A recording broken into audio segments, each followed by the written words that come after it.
গাজর এমন একটা সবজি যেটা দিয়ে অনেক ধরনের ডেজার্ট আমরা তৈরি করে থাকি। তার মধ্যে আমার সবচেয়ে ভালো লাগে গাজরের হালুয়া আর গাজরের ফিরনি। আসসালামু আলাইকুম এভরিওয়ান, কেমন আছেন সবাই? আমি আজকে আপনাদের সাথে গাজরের হালুয়া বানানোর রেসিপিটা শেয়ার করলাম। তা আমি এখানে প্রায় 1 কেজির মতো গাজর নিয়েছি আর সুন্দর করে গ্রেটার দিয়ে গ্রেট করে নিয়েছি। তারপর চুলায় একটা কড়াই বসিয়ে সেখানে দিয়ে দিব 3 টেবিল চামচ ঘি। আর গাজরের হালুয়াতে ঘিয়ের পরিমাণটা একটু বেশি দিতে হয়, তাহলে টেস্টটা খুব ভালো আসে। ঘিয়ের মধ্যে গাজরটা দিয়ে খুব ভালো করে নেড়ে ছেড়ে গাজরের গায়ে যে এক্সট্রা পানি থাকে সেটা একেবারে শুকিয়ে নিতে হবে। আর চুলার আঁচটা মিডিয়াম টু ফ্লেমে রাখতে হবে।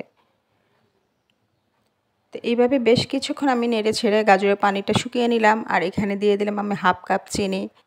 চিনি দিয়ে খুব ভালো করে মিশিয়ে নিব। আর দিয়ে দেবো স্বাদ অনুযায়ী লবণ। আর মিষ্টি ডেজার্ট যে কোনো আইটেমে সামান্য একটু লবণ দিলে স্বাদের ব্যালেন্সটা ঠিক থাকে। আর চিনি দেওয়ার পরে তো একটু পানি ছেড়ে দেয়। চিনির পানিটা যখন একটু শুকিয়ে আসবে তখন আমি এখানে লিকুইড দুধ অ্যাড করব। আর এখানে আমি 1 লিটার দুধ নিয়ে বেশ অনেকক্ষণ জাল করে একদম ঘন করে নিয়েছি। দুধ ঢালার সময় খেয়াল করেছি নিশ্চয় দুধটা কতখানি ভারী ছিল। দুধ দেওয়ার পরে চুলার আঁচটা একটু বাড়িয়ে দেব।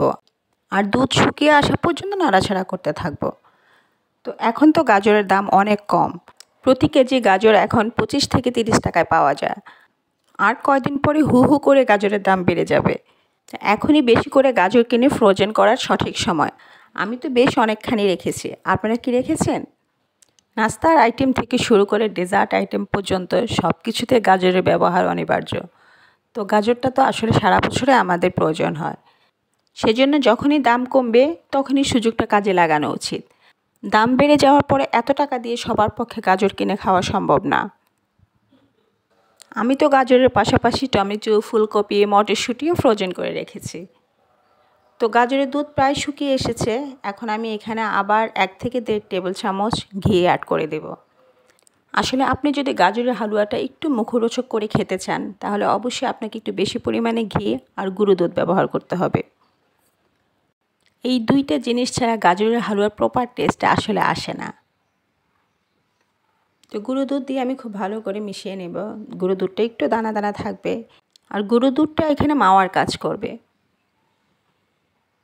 তো খুব ভালো করে মেশানো হয়ে গেলে আমি এখানে আগে থেকেই কুচি করা কাঠবাদাম আর কাজু বাদাম দিয়ে দেব। আর কিছু বাদাম আমি রেখে দেব ডেকোরেশনের জন্য।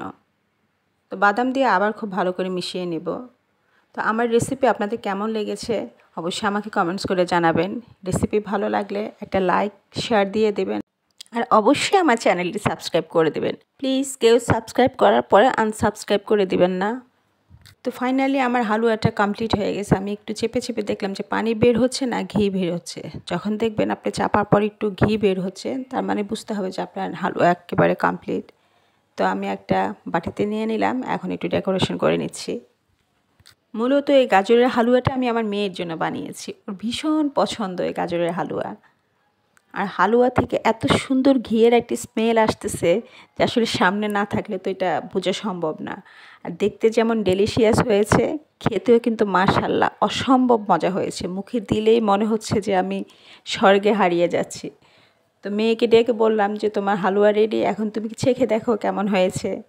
আজ এই পর্যন্তই। আবার নতুন কোনো ভিডিও নিয়ে আপনাদের সামনে হাজির হব। সে পর্যন্ত সবাই ভালো থাকবেন, সুস্থ থাকবেন, আমার জন্য দোয়া করবেন। আল্লাহ হাফেজ।